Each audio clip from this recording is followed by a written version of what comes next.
আসসালামু আলাইকুম সুপ্রিয় শিক্ষার্থীরা, আশা করি তোমরা সকলেই ভালো আছো। আজকে আমি তোমাদের অষ্টম শ্রেণীর গণিত বইয়ের প্রথম অধ্যায়ের বহু নির্বাচনী প্রশ্নগুলো সমাধান করে দিব। ঠিক আছে, গত ভিডিওতে আমি আগেরগুলো কমপ্লিট করেছি। যারা আগের ভিডিওগুলো দেখোনি তারা প্লে লিস্টে গিয়ে দেখতে পারো। তাহলে চলো যাই, শুরু করা যাক বহু নির্বাচনী প্রশ্ন প্রথম অধ্যায়। এখানে বলেছে কি দেখো তো, 1 নম্বর প্রশ্নে 3 ক্রমের ম্যাজিক বর্গ গঠনে, এখন বলেছে কি 3 ক্রমের ম্যাজিক বর্গ গঠনে প্রথমটা কি ম্যাজিক সংখ্যা হবে 15। মানে কিভাবে বের করতে হয় তুমি আশা করি জানো। আমি তোমাদের একটা সূত্র মনে করিয়ে দিয়েছিলাম, যে কোনো কর্মের ম্যাজিক সংখ্যা কত হবে তার জন্য। আবারও মনে করে দিচ্ছি, দেখো ক গুণন ক স্কয়ার যোগ 1 ডিভাইড ভাগ হচ্ছে কত 2। ঠিক আছে, যত ক্রমের হোক, যে কোনো ক্রমের হোক তুমি বের করে ফেলতে পারবা। আর সবচেয়ে সহজ হচ্ছে, ফর এক্সাম্পল এখানে 3 ক্রমের বলেছে, তাহলে কয়ের জায়গায় কত বসবে 3। আর এইটা এখানে কত হবে, কয়ের জায়গায় 3 স্কয়ার যোগ 1 নিচে কত 2। তাহলে এখানে কত 3 তারিখে 9 আর 1 কত 10, 3 গুণন এই 10 নিচে হচ্ছে কত 2, তারপরে কি ওই যে 2 আর 3 10-এ কাটাকাটি যায়, থাকে হচ্ছে এখানে 5। তাহলে 5 3 5 কত হয় বন্ধুরা বলো তো 15। 3 5 এই যে 15। তাহলে ম্যাজিক সংখ্যা কত হয় আশা করি তোমরা জানো, তোমাদের মনে আছে, তারপরেও তোমাদের একটু আরেকবার রিভিশন দিয়ে দিলাম আর কি। যে কোনো কর্মের হোক ম্যাজিক সংখ্যাটা কীভাবে তুমি এই সূত্রটা মনে রেখেই করে ফেলতে পারো। আর তোমার বহু নির্বাচনী প্রশ্নে সাধারণত এরকম এসে থাকে 3 কর্মের ম্যাজিক সংখ্যা কত, 4 কর্মের কত, 5 কর্মের কত। আশা করি তোমার এই 3টা মনে রাখাই উত্তম। যদি মনে রাখো তাহলে এই সূত্রটা লাগতেছে না। 3 কর্মের হয় 15, 4 কর্মের হয় ক্রমের হয় কত 34, আর 5 ক্রমের হয় 65। এই 3টা মনে রেখো, তাহলে তোমাদের বহু নির্বাচনী প্রশ্ন নিয়ে সমস্যা হবে না আশা করি। তাহলে দেখো তো প্রথমটা কি হচ্ছে ম্যাজিক সংখ্যা হবে। তারপরে বলেছি কি কেন্দ্রে ছোট বর্গ ক্ষেত্রে সংখ্যাটি হবে 5। তোমাদের মনে আছে কিনা, যেরকমই ছিল 3 বর্গের, তাই না? এই যেরকম 3 বর্গের ছিল, এই কেন্দ্রে কত কত ছিল 5 ছিল না? আর এগুলা কি জোড়া সংখ্যা ছিল 2, তারপর 4, এগুলো লিখলাম না। তাহলে কেন্দ্রে কত ছিল, তাহলে মানে এটাও ঠিক আছে, তাই না? আচ্ছা, এখন তোমাকে বলছে কি ক্ষুদ্র, বলো তো কী ছিল, ক্ষুদ্র বর্গক্ষেত্রগুলোতে 1 থেকে 15 পর্যন্ত ক্রমিক স্বাভাবিক সংখ্যানো বসানো থাকে। এটা কি সত্য? এটা হচ্ছে মিথ্যা, কারণ আমার ঘর আছে কয়টা বন্ধুরা বলো তো 9টা। তাহলে 9 ঘরে কয়টা হবে 1 থেকে 9 পর্যন্ত এই সংখ্যাগুলো এমনভাবে বসাতে হবে জানি আমার কোনাকুনি হোক, উপর নিচে হোক, পাশাপাশি হোক, যদি আমি যোগ করি তাহলে কত হবে ম্যাজিক সংখ্যার সমান হবে, মানে 15 হবে। তার মানে এটা ভুল। তাহলে দেখো তো কোনটা হবে, এই যে প্রথমটা রাইট হবে কোনটা, তাহলে এই যেটা 1 এবং 2 এটা সঠিক। তারপরে বলেছে কি নিচের কোন ফলটি 9 দ্বারা বিভাজ্য।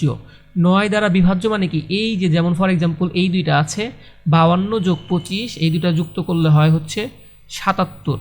এই 77 ভাগ করলে কি ভাগ শেষ শূন্য হয়? 9 দিয়ে ভাগ করলে, 9 দিয়ে ভাগ করলে কিন্তু শূন্য হয় না। বিভাজ্য মানে ভাগ শেষ আমার শূন্য আসতে হবে সেটা, তার মানে এটা হয় না।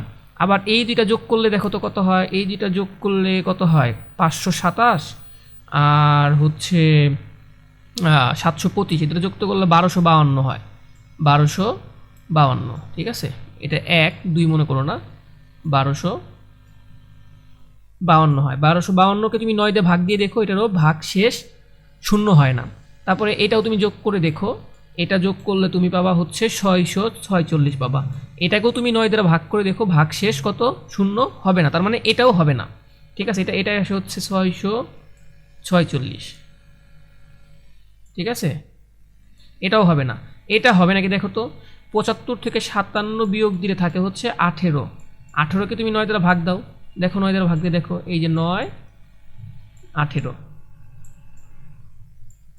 দেখো 9 দুগুণে 18, দেখছো?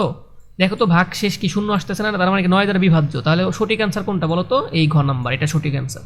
ঠিক আছে, তারপরে এখন দেখো তো বলেছে কি 9999 কোন বীজগাণিতীয় রাশির শততম পদ, শততম পদ বলেছে, দেখো তো শততম, আমি তোমাকে এরকম বলেছিলাম না যততম, তম মানে কি, শততম মানে কি, এই কয়ের জায়গায় দেখো তো কত বসবে, শত, তার মানে এটাই দেখো তো হয় কি না,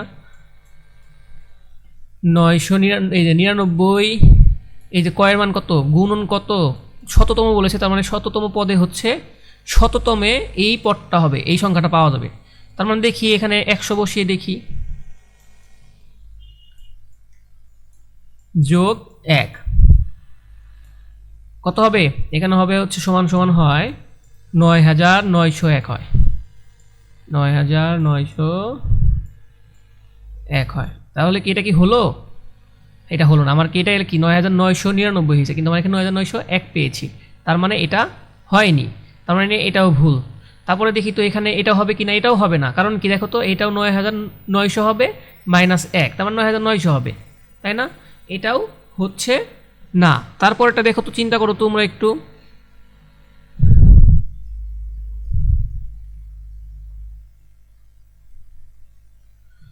দেখো তারপরটা চিন্তা করো তোমাদের হয় কিনা।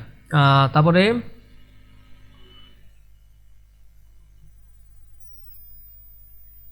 সরি, একটু তোমাদের সময় নিলাম। 9901 এখানে হচ্ছে এই একটা এখানে হবে, এটা হবে না, ঠিক আছে, আমার একটু ভুল হয়েছে সেই কারণে বললাম। তাহলে 9900 কত হয়, 1 হয়। দেখো 99 গুণন 100, তাহলে কত হলো বন্ধুরা বলো তো, 9900 যোগ 1, তাহলে কত, 9901 হয়। তার মানে এটাও হয় না। যদি আমি এটাই বসাই, এটাও বসাইলে এটাও হয় না, এখানে কি হয়, তাহলে শুধুমাত্র কি হয় বলো তো, এটাও হয় না, কয় স্কোয়ার, দেখো তো এটাও হয় কি না, কয় স্কোয়ারের মান কত বন্ধুরা বলো তো, কয়ের মান কত, 100, তার মানে 100তম পদ, যে বলেছিলাম যততম সেটা কয়ের মান 100। যদি তোমার এটা মনে না থাকে তাহলে আমার আগের ভিডিওগুলো দেখো, দেখলেই তুমি এগুলো এমনিই বুঝে যাবা। তাহলে কয়ের মান যদি 100 হয়, তাহলে কি 100 স্কোয়ার আছে, 100 স্কোয়ারে কত হয়, যোগ 1, 100 স্কোয়ারে হয় হচ্ছে 10,000, তাই না, তাহলে কি 10,001 হয় না বন্ধুরা, 10,001 হয়। তুমি হচ্ছে এগুলা এভাবে করবা, করলে তোমাদের হচ্ছে আয়ত্তে চলে আসবে। দেখো তো কত হয় বন্ধুরা, 001, তাহলে কি মিললো, আমার কি 9999 পেলাম, পেলাম না। তাহলে এটা দেখি তো এটা হয় কি না, তারপরে এটাও হয় না, তার মানে এটাও কাটা, এটা কাটা, এটা কাটা, এটাও হয়নি, এটাও হয়নি। দেখি তো লাস্ট আছে কি অপশন, এটা হবে, দেখি এটা হয় কি না। কয়ের মান কত বন্ধুরা বলো তো, এই যে 100, তার মানে কি আমার 100 স্কোয়ারে করলে হয় 10,000 মাইনাস 1, 10,000 মাইনাস 1 মানে কত, 10,000, দেখি তো 10,000 মাইনাস 1, মাইনাস 1 করলে কত হয় দেখো তো, 9999, তাহলে কি সঠিক কোনটা, এই যে ঘ নাম্বার, এটা সঠিক। তারপরে বন্ধুরা দেখো তো, ক সংখ্যক ক্রমিক স্বাভাবিক বিজোড় সংখ্যার যোগফল কত, এটা তোমাদের আমি আগের ভিডিওতে দেখিয়েছিলাম কিভাবে বের করতে হয়। এটা হচ্ছে কত, গ গ হবে ক স্কোয়ার, ঠিক আছে, এটা কি হবে, ক স্কোয়ার। কারণ কি তুমি দেখো তো, তুমি যদি প্রথম মানে দুইটা হচ্ছে কি বলো, প্রথম তিনটাই ধরো, ফর এক্সাম্পল বিজোড় সংখ্যা যোগ করো, বিজোড় সংখ্যা যোগ করলে হচ্ছে প্রথম তিনটা বিজোড় সংখ্যা যোগ করলে কত হয়, 1 আর 3, কত হয়, 1 আর 3 হচ্ছে 4, আর আরেকটা ধরো হচ্ছে 5, 4 আর 5 কত হয় 9, এটাকে তুমি 9কে তুমি বর্গ আকারে লিখতে পারবা, ঠিক আছে। তাই এইরকম আমি তোমাকে এটা এক্সাম্পল দিয়ে বুঝিয়েছিলাম। যাই হোক, এটা মনে রাখবা, ক সংখ্যক ক্রমিক স্বাভাবিক বিজোড় সংখ্যার যোগফল ক স্কোয়ার, ঠিক আছে। আচ্ছা, পরবর্তীটা দেখি, 1 থেকে 100 এর মধ্যে কতটি সংখ্যাকে দুইটি স্বাভাবিক সংখ্যার বর্গের যোগফল আকারে প্রকাশ করা যায়, এটা তোমার পৃষ্ঠা নাম্বার 5-এ আমি তোমাকে বুঝিয়েছিলাম, তাই না। এটা কতটি হবে, 35টি, এটাও মনে রাখবা, 1 থেকে 100-র মধ্যে দুইটি স্বাভাবিক সংখ্যার বর্গের যোগফল আকারে প্রকাশ করা যায় কতটি, 25টি, ঠিক আছে। তারপরে নিচে একটা তোমাকে দেখো একটা উদ্দীপক দিয়েছে, তাই না, এই যে নিচের উদ্দীপকের আলোকে 6 ও 7 নং প্রশ্নের উত্তর দাও। এটা কি দেখতে পাচ্ছি বলো তো, একটি ম্যাজিক বর্গ, তাই না। এটা কোন কততমের ম্যাজিক বর্গ দেখো তো বন্ধুরা, এটা হচ্ছে 3 ক্রমের ম্যাজিক বর্গ। ম্যাজিক বর্গ হতে হলে কি হয় দেখো তো, পাশাপাশি হোক কোনাকুনি হোক, যে কোনোভাবেই কী করলে আমার কি যোগফল কত হবে, আমার ম্যাজিক সংখ্যাটা হবে, তাই না বন্ধুরা। এখানে তুমি একটু কল্পনা করো, আমি আগে যেটা বুঝিয়েছিলাম প্রত্যেকটার আগে একটা করে 1 দিয়েছে আর কিছুই না, আর এটা মনে রাখতে না পারলেও কোনো সমস্যা নাই, পাশাপাশি যোগ করো। দেখো তো 12 যোগ 17 কত হয়? 12 যোগ 17 যোগ হচ্ছে 29 যোগ হচ্ছে 16 কত হয়? 45। তার মানে তুমি যদি এটাও যোগ করো কত হয়? 45 মানে 45। ঠিক আছে, তার মানে কি এটাও যোগ করলে 45 হওয়ার কথা, এটাও যোগ করলে 45 হওয়ার কথা। দেখো তো বন্ধুরা, এই যে 19 আর হচ্ছে 11 যোগ করলে কত হয়? 19 যোগ 11 এই দুটো যোগ করলে হয় 30। 19 আর 11 যোগ, তাহলে 45 হতে লাগে কত? তুমিই বলো তো। 15 লাগে। তাহলে এখানে কত হবে বন্ধুরা বলো তো, কতম স্থানে? 15। তাহলে তুমি দেখো এই দুটো যোগ করলে এখন কত হবে? 45। আবার তুমি যদি এইভাবেও যোগ করো তাও 45 পাবা, তুমি যেভাবেই যোগ করো। আবার যদি এইভাবেও যোগ করো তাও কিন্তু 45ই পাবা, তাই না বন্ধুরা? এটাই হচ্ছে ম্যাজিক বর্গ। তাহলে কোনটা হবে উত্তর? গ নাম্বার হবে। বুঝতে পেরেছো? আচ্ছা, ম্যাজিক বর্গটির ম্যাজিক সংখ্যা কত? আমরা তো একটু আগে বের করে ফেললাম ম্যাজিক সংখ্যা কত, মানে পাশাপাশি হোক উপরে নিচে হোক যোগ করলে কত হবে? যেটা যোগফল হবে সেটাই ম্যাজিক সংখ্যা। আমরা দেখলাম উপরে বা পাশাপাশি কোনাকুনি যোগ করে আমরা পেলাম কত? 45 বা 45। এই যে ঠিক আছে। প্রথম তিনটি বিজোড় স্বাভাবিক সংখ্যার যোগফল কি? আমি আগে প্রথম তিনটি বিজোড় এই আমার ভাগ করে নাও। প্রথম তিনটি বিজোড় স্বাভাবিক সংখ্যা, প্রথম তিনটি বিজোড় স্বাভাবিক সংখ্যা, প্রথম সংখ্যার বিজোড় কি? 1, দ্বিতীয়টা কোনটি বলো তো? 3, তৃতীয়টা কত কত বলো তো? 5। এখন বলেছে কি স্বাভাবিক সংখ্যার যোগফল, যোগফল বলেছে। ঠিক আছে, এই যে যোগফল। তাহলে যোগ করো। 1 3 কত হয়? 4, 4 5 কত হয়? 9। দেখো তো একটি কি পূর্ণ বর্গ সংখ্যা, পূর্ণ বর্গ সংখ্যা দেখো তো এটাকে পূর্ণ কিনা বর্গ সংখ্যা কি? দেখো 3 স্কোয়ার ভাবে লেখা যায় না? 3 স্কোয়ার মানে তো 9, তার মানে কি এটা পূর্ণ বর্গ সংখ্যা, এটা হয়েছে। তারপর এটি কি একটা বিজোড় সংখ্যা? হ্যাঁ, 9 একটা বিজোড় সংখ্যা, তার মানে কি এটাও হয়েছে। এখন দেখো তো তোমাকে বলেছে কি মৌলিক সংখ্যা, মৌলিক সংখ্যাটা কি?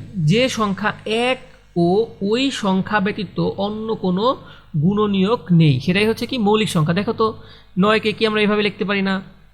1 গুণন 9 লিখতে পারি কিনা? 9 সমান সমান লিখতে পারি। আবার দেখো তো 9কে এভাবে লেখা যায় কিনা? 9 সমান সমান 3 গুণন 3। তার মানে দেখছো 3 একটা গুণনীয়ক পাচ্ছি 1 ও ওই সংখ্যা ব্যতীত, তাই না? তার মানে এটা মৌলিক সংখ্যা নয়। তাহলে উত্তর কোনটা হবে? 1 আর 2, 1 আর 2 কোনটায় আছে? ক। তার মানে এটা উত্তর। ঠিক আছে বন্ধুরা, আশা করি তোমরা বুঝে গিয়েছো। আমি পরবর্তী দিন তোমাদের 9 নাম্বার থেকে উত্তর দেওয়া শুরু করব এবং বোঝানো শুরু করব। যদি তোমাদের ভালো লেগে থাকে তাহলে জানিও। ধন্যবাদ সকলকে।